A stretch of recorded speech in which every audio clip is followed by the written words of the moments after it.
tema de hoy sería ¿qué significa pensar? Es un tema instrumental en realidad. No empiezo el desarrollo todavía de lo que es el discurso histórico, bueno, el que yo he seleccionado, ¿verdad?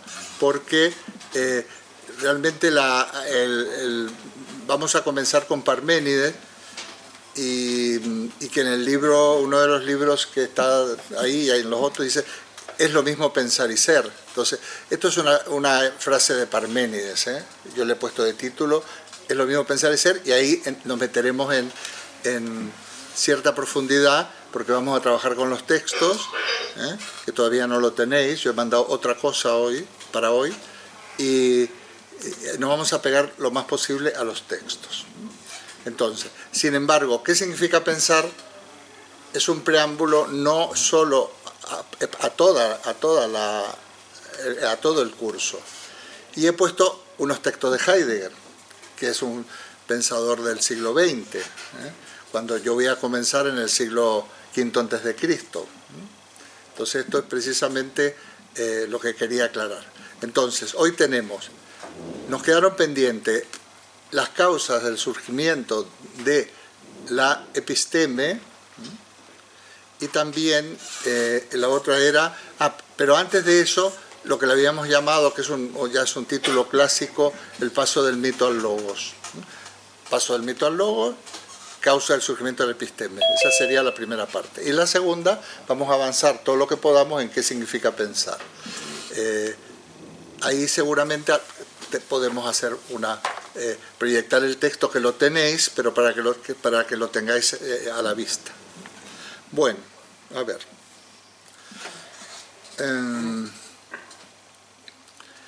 Paso del mito al logos. Como siempre, no es una explicación exhaustiva, ¿no? Eso es un tema enorme, podríamos estar bastante tiempo en esto, sino que voy a realizar un encuadre de lo que me interesa destacar, ¿no? En realidad, bueno, esto. A ver, lo primero vamos a definir, pero no definir de una manera descriptiva. O sea, ¿qué vamos a entender por mito? Se pueden entender otras cosas, y de hecho, pero nos tenemos que poner de acuerdo, como hemos dicho, en el significado de los términos que vamos a usar. Entonces, yo cuando hablo del mito en singular porque me refiero al mito, al mito. Ese mito, el mito, está compuesto de mitos, de relatos, de historias, de otras cosas. No lo vamos a tomar el mito como relato fantástico, que si uno se va al diccionario, por ejemplo, de la Real Academia, no me voy a referir a esto. El mito es el conjunto de los mitos, pero hay un plano o una etapa que la podemos caracterizar donde realmente encontramos las cuestiones relacionadas con el pensamiento en lo que yo le llamo el mito. Entonces, digamos que en ese sentido todos los pueblos en el sentido antropológico, de antropología cultural, comunidad cultural, todos los pueblos tienen un núcleo mítico, o como diría Enrique Dussel, un núcleo ético-mítico. Y cuando digo ético-mítico, ético lo estoy utilizando en el sentido de ethos o ethos, que quiere decir también costumbre, pero más que costumbre, idiosincrasia, quiere decir varias cosas. De ahí vendrá luego la palabra ética, pero no me estoy refiriendo a la ética, me estoy refiriendo a ese núcleo ético-mítico, es el núcleo relacionado de lo que es un poco lo que define Fijaos que ya empezamos, que no había grabado. Gracias. Recording in progress. Bien, menos mal que le puedo poner el otro. Entonces, es lo que define un poco desde el punto de vista antropológico, que es un grupo cultural o un pueblo en el sentido de grupo cultural. Digamos que esto apunta a unas raíces. Núcleo ético-mítico serían unas raíces. Bueno, y eso ¿Cómo se conoce? Bueno, por muchas cosas, por múltiples manifestaciones. No solo escritos, sino también diversas costumbres, ceremonias, cuestiones religiosas, bailes, comidas, maneras de organización. O sea, ahí se puede ir expurgando lo que es el mito. Digamos que el mito, si lo comparara un poco con el psicoanálisis, sería lo que está en las raíces, ¿sí? Un poco semejante, digamos, equiparable al inconsciente, ¿no? Pero ese núcleo tiene manifestaciones a través de las cuales nosotros podemos acceder a poder conocer algo de ese nivel mítico y poder describirlo. Hay algunos autores interesantes en ese sentido, si luego alguien, por ejemplo, Mercier Eliade ha trabajado bastante estos temas, pero hay otros. Bueno. Y el logos, me refiero logos en el sentido de razón, o sea, que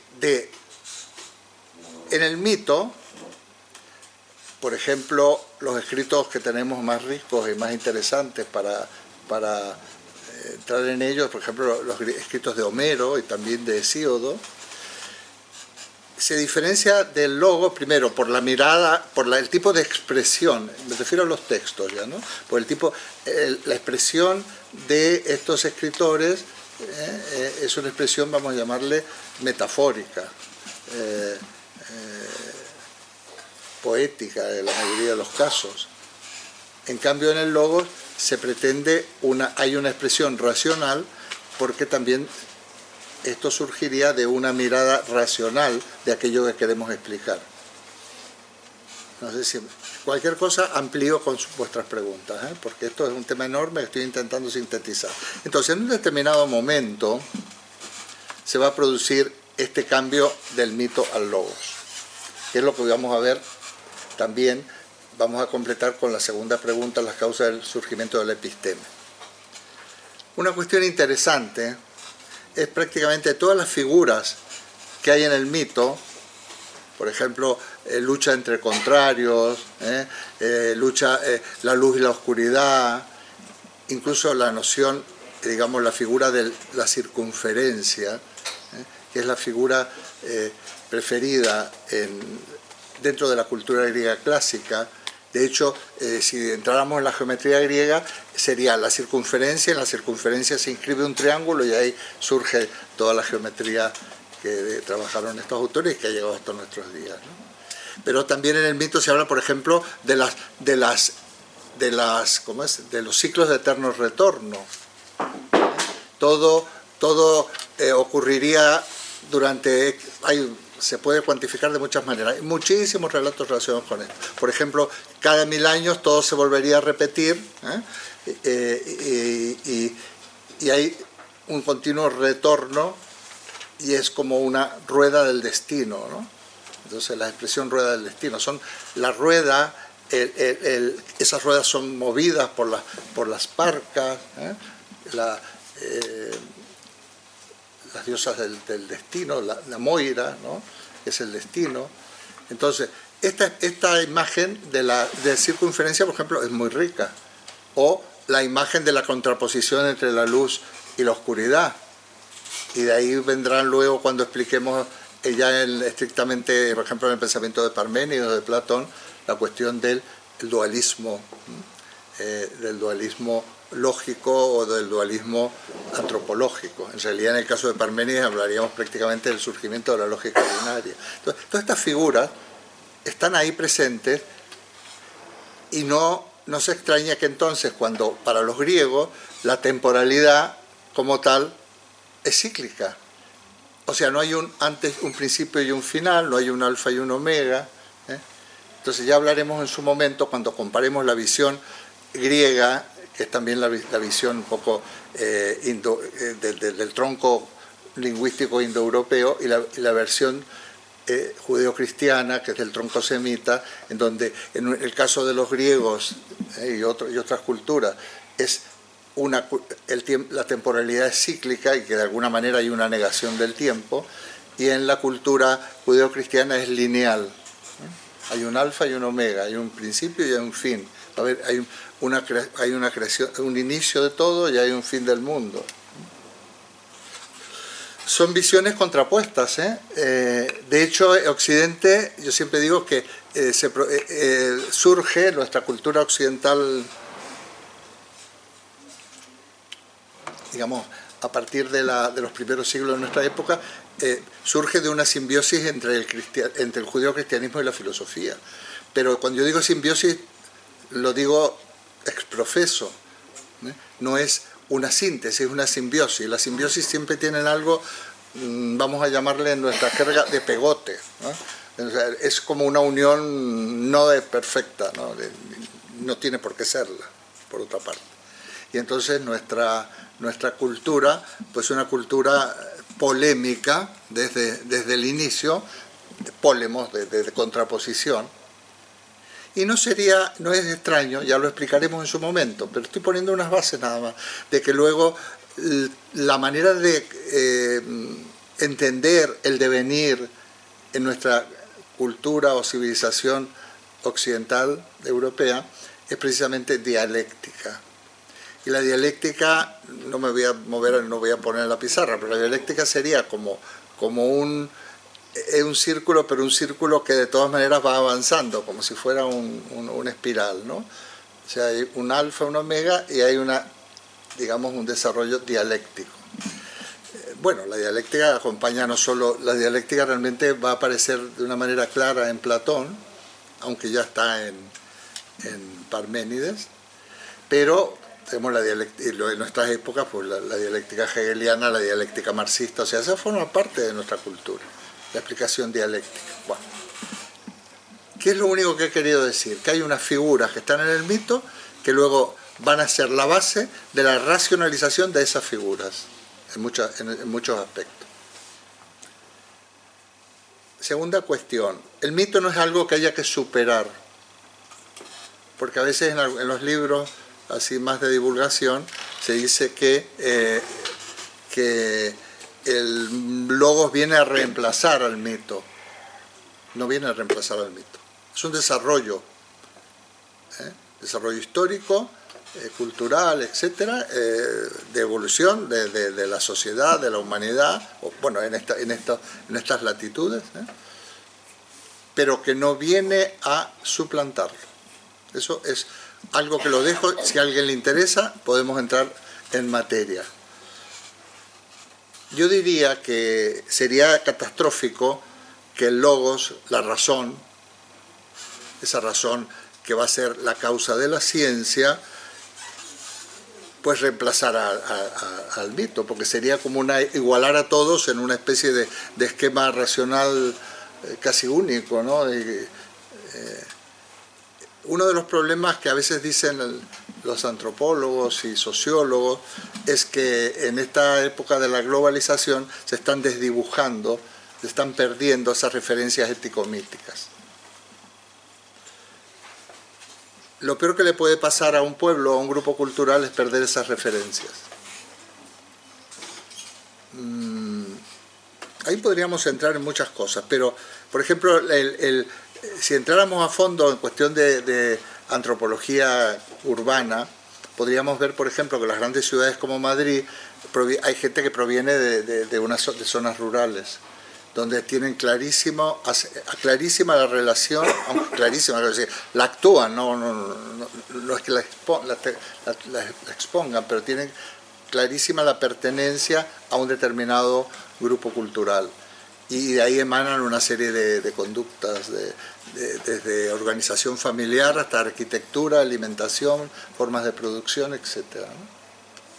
Sin embargo, vienen a un barrio periférico de Madrid, van perdiendo esas referencias, de luego los señores, me imagino que se traslada una familia, y los abuelos, bueno, me imagino, yo me acuerdo, yo siempre, este ejemplo lo pongo porque a mí me llamó mucho la atención.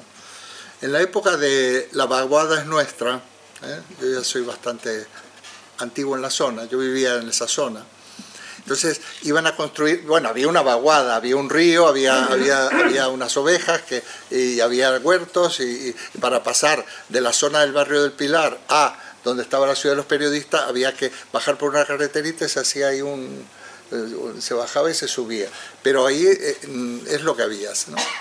Entonces, cuando proyectan la construcción del centro comercial La Vaguada, que es el primero de España, hubo muchísima oposición y manifestaciones. La Vaguada es nuestra y demás. Como cuestión anecdótica, se le encarga la construcción de este centro cultural a Manrique, y lo hace, digamos, lo hace como soterrado, y hay plantas. Es muy interesante, arquitectónica era muy interesante. Lo han destrozado en reformas, lo han destrozado, pero es muy interesante, porque aunque a pesar de que es prácticamente subterráneo, la luz la captan con unas velas tipo barcos. Es muy interesante en su momento, utilizando unos materiales que él ya estaba acostumbrado a manejar. Bueno, se inaugura este centro comercial y, bueno, ahora están encantados. Los descendientes de lo de La Vaguada nuestra están encantados, están todo el día en el centro comercial. Pero no sé si alguien ha observado este fenómeno. Yo sí lo he observado, porque vivía cerca. En unas especies de zonas donde había bancos de piedra, había un montón de señores mayores con su boina y su garrota, sentaditos así. A veces ni hablaban entre ellos. Lo traían por la mañana, lo sentaban ahí y luego los vendrían a buscar. Estaban frescos en verano, con calefacción en invierno, y ahí estaban estos señores. Y yo me preguntaba, todo esto es para, ¿qué pensarán? ¿Qué sentirán? No están en la plaza del pueblo, donde ven pasar a la gente, el movimiento cotidiano que hay en un pueblo, o incluso los amigos. Porque estos señores eran de distintas zonas rurales, pero no tenían que ser necesariamente ni conocerse. Yo digo, ¿qué pensarán? Y ahí me quedé, no voy a avanzar más. ¿Qué pensarán? ¿Qué pensarán? Entonces, lo ponía yo como ejemplo de pérdida de ese arraigo o de esa relación con ese núcleo ético-mítico. Bueno, luego viene, a partir de ahí, pues los descendientes se van integrando y demás. Almodóvar, las primeras películas que él, por ejemplo, yo me las vi desde el principio, ¿no? Pero hay una que he hecho yo para merecer esto, que la escena se produce en un piso del barrio de la Concepción de Madrid. Hay un edificio enorme de largo, creo debe ser uno de los más largos, si no el más largo. Bueno, y entonces la decoración de ese piso es una decoración abigarrada, como despersonalizada. Hoy en día, diríamos, podríamos comprar en cualquier bazar de estos que hay por ahí esos objetos de decoración. Desde el punto de vista estético, bastante es auténtico, pero se produjo ahí un mestizaje extrañísimo. Sin embargo, si uno iba a las viviendas de esta gente en los pueblos, tienen una estética increíble, no solo en el color de las paredes, no solo en el mobiliario, no solo en los utensilios de cocina y en la vajilla, todo está realmente encaja en ese entorno. En cambio, cuando se va a la ciudad viene la despersonalización.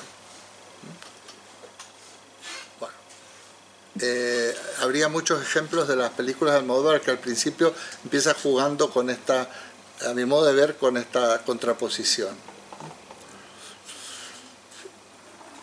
Ese núcleo ético-mítico explica, por ejemplo, bueno, el tema de los toros. Yo no voy a definirme, más yo sería hasta partidario de regular esto de una manera muy clara en beneficio de los derechos de los animales. Pero esa es muy antigua, ¿eh? La lucha del hombre y la bestia, y normalmente la figura de toros y esto viene de la antigüedad más remota, ¿eh? Entonces, es una característica de los pueblos mediterráneos. Entonces, algo no es una cuestión de ayer, eso no quiere decir que deba permanecer. Cuando en España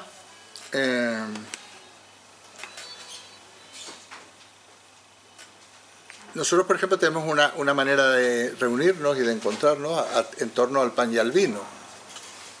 ¿Por qué? Porque pan y vino son productos, bueno, quien dice pan dice pincho de tortilla, dice no sé qué, quien dice vino dice luego una cerveza o incluso un café. Pero normalmente nos reunimos a compartir en el ágora, que en realidad es en los bares, en España está lleno de bares, y es la manera que tenemos de relacionarnos. A mí me llama mucho la atención cuando vine a este país lo poco que te invita la gente a su casa. Me quejo, ¿eh? En Argentina te meten a la casa, no quedan en el bar. Pero aquí quedas en el bar de la esquina, y quedamos abajo en el bar, quedamos en la esquina. En Italia también son muy hospitalarios, te invitan a la casa. En España no, ¿por qué? Habría que ver. No te invitan a la casa, además, pero sí quedas a tomar unos vinos, dices, vamos a tomar unos vinos. Luego cada uno se pide lo que se le da la gana, una cerveza o un café. Esta figura es más profunda de lo que nos parece, de lo que podemos creer. Y de hecho España y Madrid es la ciudad debe ser del mundo que tiene más bares per cápita por habitante. Muchos. Hay gente que incluso desayuna en los bares. Bueno, eso sería otro tema, pero tiene algo que ver con ese núcleo ético-mítico. Bueno, luego en España hay catalanes, gallegos, andaluces. ¿Qué pasó? Catalanes, gallegos, andaluces y demás. Pero es curioso cuando uno va por ahí, según el comportamiento, si hablan en voz más baja o más alta, el modo como tratan, en fin, en un restaurante. Entonces de repente alguien dice, ¿cómo se ve que son españoles? Porque parece que lo compartimos también con los catalanes, y con los andaluces, y con los vascos. Por ejemplo, hablar un poco más alto de lo normal. Tú vas a Francia o no sé, en un restaurante no oyes el de la mesa de al lado. En España es un griterío. Los otros días quedé con una persona que venía de Uruguay en el centro, que de pronto el bar estaba vacío, cuando empezó ya no había manera de oírnos. Bueno, tengo aquí Cristina que me está mirando, la tengo muy cerca. Los argentinos se puede decir lo mismo. Los argentinos, se podría decir lo mismo, no para criticar, pero el argentino se comporta de una determinada manera. Bueno, eso emana de ese núcleo ético-mítico. Pero eso no debe desaparecer, es lo que quiero nada más, no voy a decir más cosas. Podríamos hablar mucho. Cuando por ahí, dentro de 3 o 4 sesiones, cuando hablemos de simbiosis entre cristianismo y filosofía, vamos a también comparar algunas figuras de ese núcleo ético-mítico de los hebreos y de los griegos, por ejemplo. Los hebreos tienen una concepción lineal del tiempo, pero fijaos que esto tiene que ver también con que son transhumantes. O sea, los hebreos son pastores del desierto en la antigüedad, que están continuamente buscando alimentar, migrando con su ganado, buscando las zonas de donde puedan pastar, ¿no? Entonces tienen una visión tienen un punto de llegada, de salida, un punto de llegada y una travesía. Entonces el concepto de travesía, por ejemplo la travesía del desierto, que nosotros utilizamos mucho. Pues, en cambio la visión cíclica es más característica, circular, de las sociedades sedentarias, por ejemplo. La noción de autoridad, o el sentido de la mujer, por ejemplo, en la cultura griega y en la cultura hebrea. Digo hebrea porque es lo que vamos a comparar antes de llegar al judeocristianismo. La importancia, de hecho en el linaje de los hebreos, los judíos, es siempre por vía materna. Cuando hacen el linaje de Jesús, va por vía materna, descendiente de David, pero por vía materna. Bueno, como veis, esto se entiende. Me refiero que no estamos haciendo un análisis demasiado sesudo de cuestiones, pero esto es simplemente para reivindicar la cuestión del núcleo ético-mítico, y el logos es otra cosa. Vamos a entrar ahora en ello. Vamos a ver. Porque total, a la hora de causa de aparición de la episteme, hablamos del logos. La episteme es el resultado de explicar el mundo y la naturaleza a través de la razón. ¿Pero esto qué significa? ¿Qué diferencia hay? Aquí surgen algunas cuestiones. Bueno, entonces, cuando decimos que nace la episteme, la ciencia, lo dejábamos ya enunciado la semana pasada. ¿Esto quiere decir que antes no había ciencia? Bueno, un punto a tener en cuenta. Claro que había ciencia. Entonces lo que habrá que explicar, qué diferencia hay entre la ciencia que yo le llamo aplicada, aplicada de algo que no se aplicaba. La ciencia empieza como una praxis, como una práctica, de procedimientos que van descubriendo para poder desde curar enfermos hasta construir pirámides o predecir eclipses o predecir épocas de sequía o demás, ¿no? Bueno, entonces, pero la episteme es una mirada teórica, esto ya lo hemos dicho, es una mirada teórica. La otra práctica, no me gusta utilizar el término práctico, porque el término práctico en filosofía es complicado. Por ejemplo, la ética es una disciplina práctica. Cuando se habla de práctica, entonces no quiero confundir. No quiero confundir. Quita si no el micrófono, si tienes Cristina, el micrófono, si quieres lo puedes quitar. Y lo activas cuando quieras hablar. Entonces, la episteme, digamos, es ciencia teórica. Pero bueno, esto vamos a abundar un poco en ello porque lo vamos a ver en Parménides, lo vamos a ver en Platón, lo vamos a ver en Aristóteles.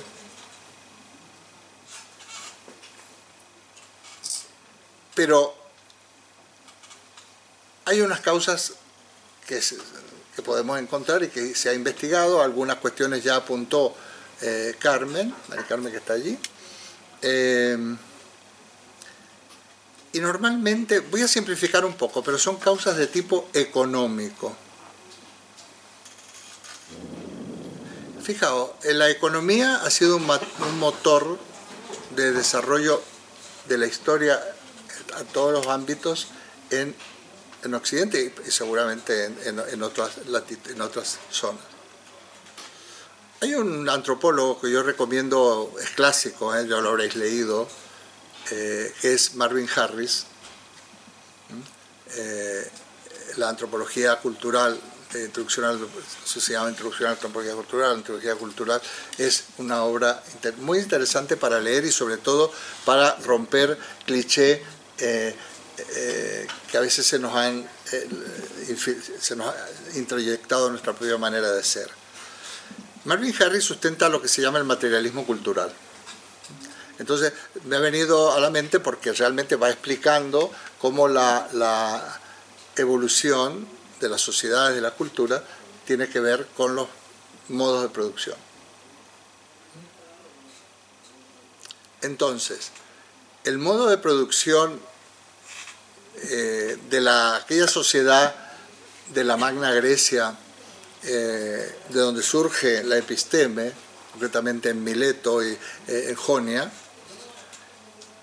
va a ser una de las claves, a mi modo de ver, para poder explicar por qué surge la episteme.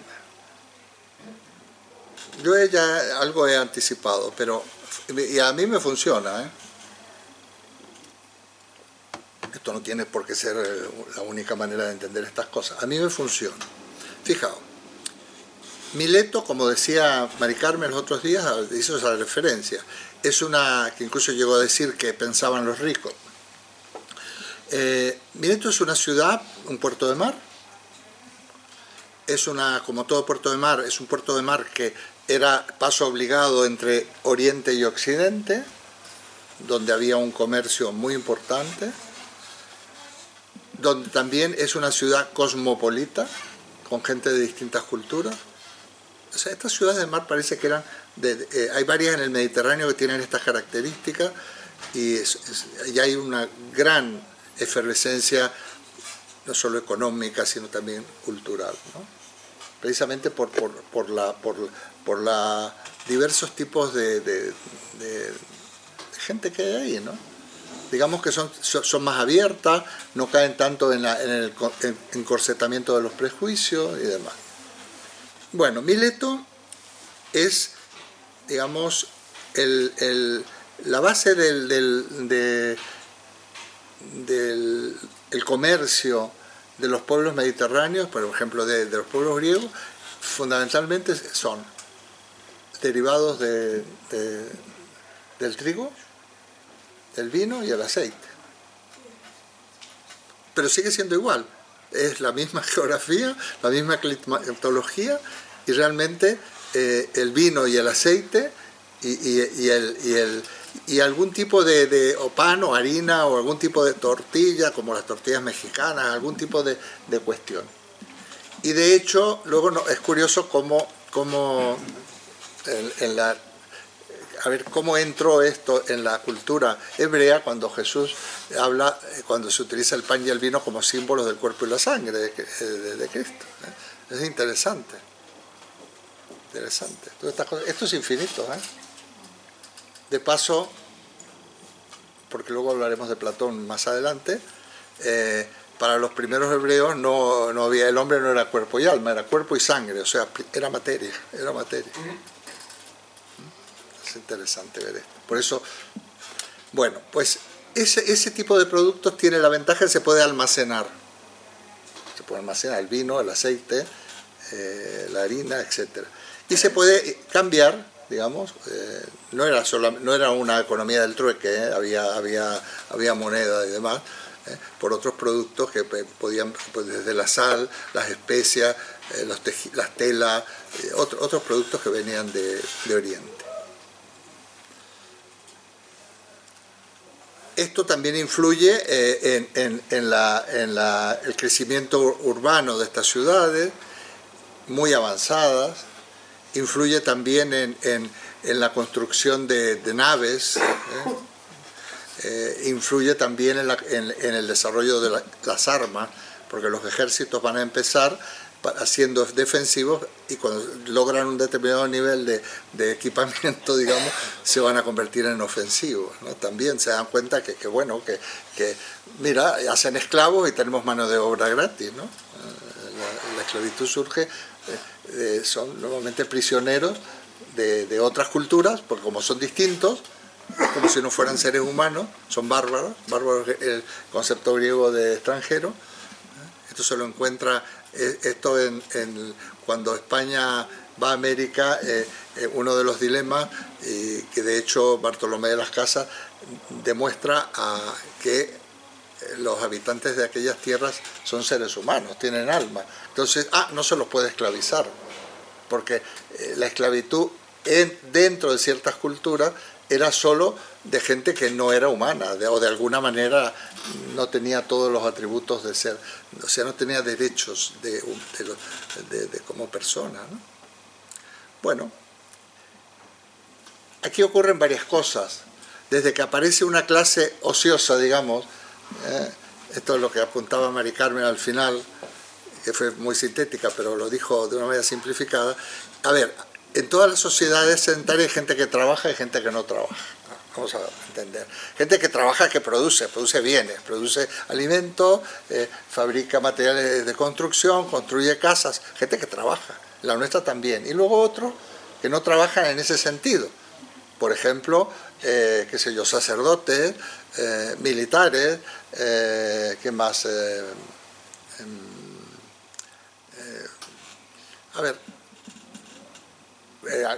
Políticos, algunos los que tienen el poder,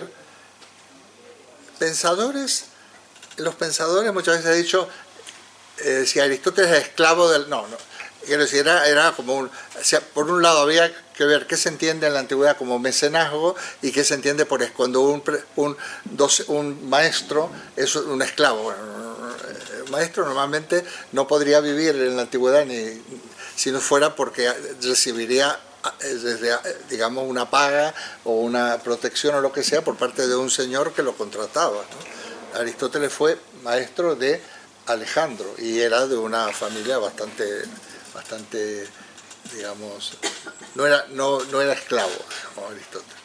Bueno, pues esta gente, gracias a que hay gente que de alguna manera está en una sociedad donde ha habido un primer paso de resolución, de conseguir resolver las cuestiones básicas de habitación, salud, vivienda, este tipo de cosas, pues surge y estos que no trabajan de manera directa o en el campo o en la construcción o donde sea, que pueden plantearse las cuestiones teóricas sobre cuál es el origen cuál es el arjé de la fisis y este tipo de cosas. Entonces, ahí hay no en una sociedad de cazadores-recolectores no puede surgir la ciencia teórica, porque ahí se necesita digamos, se necesita una importante cantidad de ocio, ¿no? Ocio en el sentido no de vagancia, sino de tiempo dedicado a pensar, ¿no? Yo me acuerdo cuando era joven, me leí un libro que me gustó mucho, no sé si ahora me gustaría, supongo que sí, a lo mejor, de Gustav Piper, que se llamaba El ocio y la vida intelectual, como la condición de la vida intelectual era el ocio, cómo se entiende el ocio.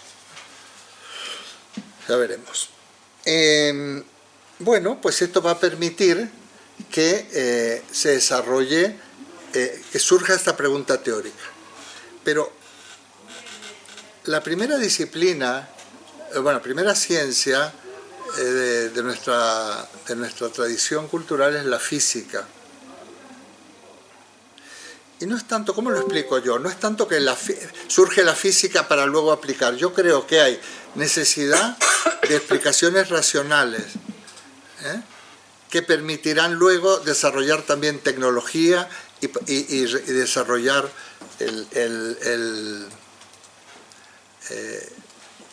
hacer que el comercio sea más eficaz. Por ejemplo, yo lo comentaba la semana pasada, la revolución industrial demandó una ciencia mucho más depurada y una metodología y unos procedimientos científicos mucho más depurados para poder producir en serie, para poder mejorar el transporte de las mercancías, etcétera, etcétera. O sea, es la economía la que tira, digamos, de la reflexión que se hace necesaria. Es como decir, bueno, vamos a ver qué solución le encontramos. Hay un matemático, se llama Giuseppe Peano, fundador de la lógica, uno de los fundadores de la lógica, que muere en Torino en el año 1932, y que en un determinado momento estaba Italia en bancarrota con el tema de las pensiones, no sabía si se iban a poder pagar, como hoy acabo de escuchar en la radio que si los del baby boom, a ver si hacemos algo, bueno, que estaba en bancarrota el sistema. Y Peano descubre que es un problema matemático.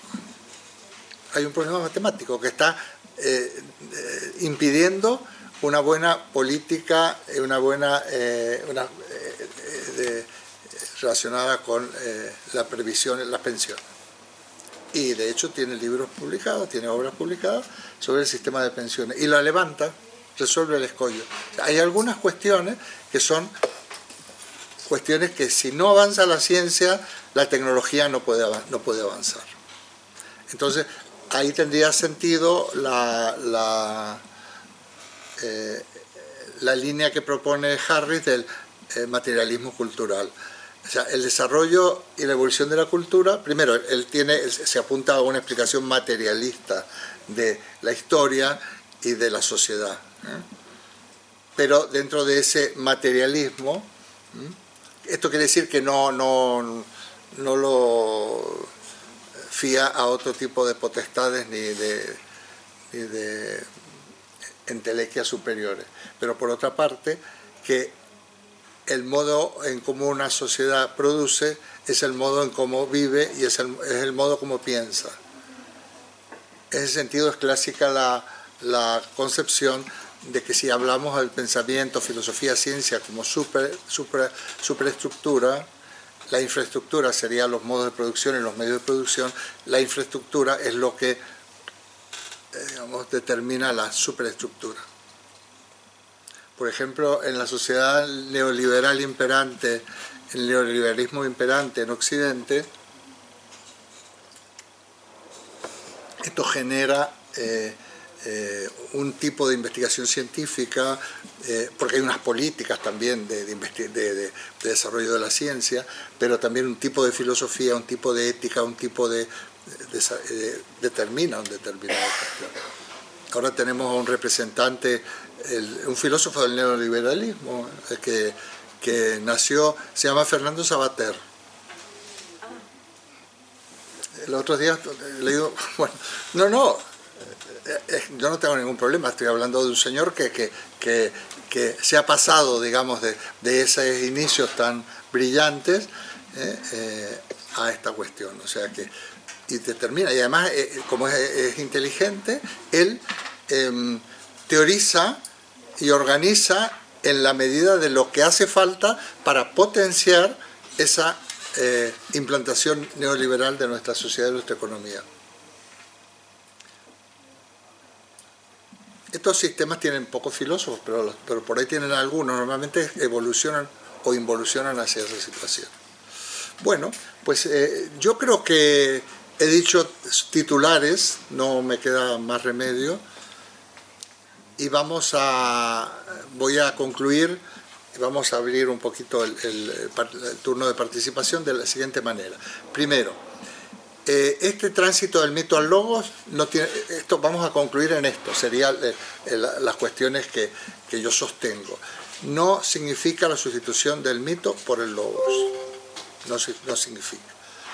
Al contrario, significa, digamos, aprovechar a partir de esas modalidades, figuras culturales y demás, construir a partir de ahí, que tiene que ver con nuestra idiosincrasia.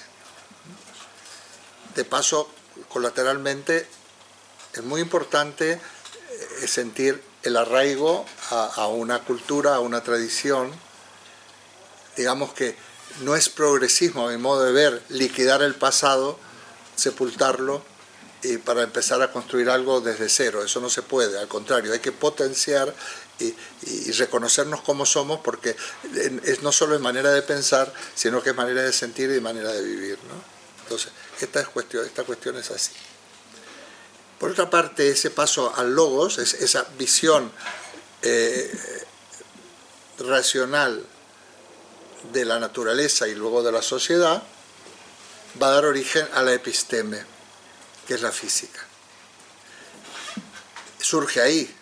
No es que no hubiera ciencia, o por lo menos conocimiento científico, entre los egipcios o entre otras culturas, sino que más bien lo que les interesaba era resolver cuestiones, construir, prever ciclos de la agricultura, entonces ellos ya tenían procedimientos para la relación que había entre las crecidas del río Nilo y la agricultura y demás. Esos conocimientos van a ser muy importantes también, van a posibilitar un desarrollo social, urbano también, y que va a permitir, pues eso, la sociedad más avanzada de la antigüedad más cercana, ¿no? Por cierto, en Oriente, como tienen otra visión, otro núcleo ético-mítico, no han sido los protagonistas del desarrollo de la episteme. Pero no porque ellos estén equivocados, no, porque digamos, no los han hecho conscientemente, pero hay opciones. Cuando realmente tú te acostumbras y te dedicas a vivir con lo mínimo, desde el punto de vista material, y creces en la interioridad, que es muy típico del pensamiento y del espiritualidad oriental, no necesitas un progreso material, no necesitas tampoco tecnología y disposiciones políticas de dominación, de invasión, de sojuzgar otros pueblos, de hacer esclavos, porque es otra opción. Es otra opción. La sabiduría oriental, que se le puede llamar filosofía oriental, pero en realidad habría que distinguir que la filosofía es precisamente la episteme, que surge en estos siglos V, VI antes de Cristo. En cualquier caso, por ejemplo, en la historia de la filosofía de Émile Breguet, él no parte de los griegos, como parten otras, sino que parte del pensamiento oriental. Y habla de, o sea, que al que le interese, Émile Breguet al principio hay un desarrollo para mí muy interesante y que entronca muy bien, digamos, con lo que va a ser el pensamiento occidental. Por ejemplo, el platonismo, Platón, tiene muchos elementos de esa sabiduría o de esa filosofía oriental. Muchos. No digamos nada de los pitagóricos, ¿no? Y todas estas cuestiones. Es interesante. Y que, por otra parte, vienen vienen hacia Occidente, hacia Grecia, a raíz de esas rutas de comercio y demás, ¿no? Entonces, bueno. Bueno, pues, ¿qué más? Esto. Ya de todas maneras convendrá analizar las características, porque no lo hemos hecho hoy, pero lo voy a hacer en temas concretos, tanto del mito, pero sobre todo del logos y del episteme, porque es lo que vamos a ver durante una buena parte del curso. Digamos, hay como un tema transversal, uno de los temas transversales que es una cierta desarrollo de cierto, o sea, vamos a detenernos en ciertos hitos de la historia de la ciencia. Bueno, pues he intentado, sí, ahí está Lola que quiere preguntar, he intentado plantear algunas cuestiones. Es muy difícil, es muy difícil porque desarrollo un tema, pero podemos profundizar si me dais la oportunidad con vuestras preguntas.